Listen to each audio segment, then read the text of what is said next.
সুন্দরবনে কারা কাজ করতে যায়? মৌলিরা যায়, মৌলিরা মানে মধু মধু আহরণ করতে, মধু আহরণ করে। জেলেরা মাছ ধরতে যায়। জেলেরা মাছ ধরে। এর ভিতরে আরো ইয়ে আছে, হ্যাঁ, নালা আছে, খাল, ছোট ছোট খাল আছে, ক্যানাল আছে। কি কি মাছ পাওয়া যায়? বিভিন্ন জাতির মাছ পাওয়া পাওয়া যায়, যায়। যেমন কোরাল মাছ, বোয়াল মাছ, আরি মাছ, তারপরে বিভিন্ন জাতির মাছ এখানে সরবরাহ হয়। আচ্ছা, সুন্দরবন দিন দিন যে জলও সারাচ্ছে, সুন্দরবনের পশু হরিণ কমতেছে, বাঘ কমতেছে, তারপরে এই নদীর মধ্যে এত বড় নদী থাকা সত্ত্বেও মাছ কমতেছে, এটার কারণ কি? কারণ এই যারা এই আমরা বাঙালি আসলেই তো লোভী। জি।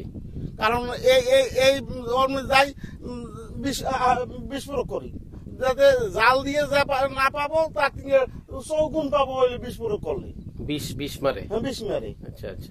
এই বিষ মারে তো ছোট তো বুঝছি বুঝছি। আর বড় তো ধরা পড়ে। এই তো তাহলে বিষ মারলে ছোট মাছটা মরে যাচ্ছে, ডিম গুলা নষ্ট হয়ে যাচ্ছে, এবং এটার প্রভাবে অন্য অন্য মাছও মারা যাচ্ছে। এইভাবে আমরা মাছ হারাচ্ছি। আর অন্য অন্য হচ্ছে হরিণ টরিন বা এই আবার আমরা ওই মাছ মারতে যাই, হরিণের ফাঁদ পাতি, এই দিয়ে হরিণ আমরা শেষ করে দিতেছি। তারপরে আবার এই কেউ ওই মনে করেন আগে গোলের পাশ দিত, এখন আর এটা দেয় না। যার জন্য এই গোল কাটতে যাই, অকাম ছাড়া বাঙালি আর গোল পাতা দিয়ে কি করে? গোল পাতা দিয়ে ঘর চায়। ও আচ্ছা আচ্ছা, গাছ এই যে গোল পাতা দিয়ে ঘর চাও, এইগুলা না? এইগুলা। আচ্ছা আচ্ছা, অনেক কিছু জানলাম।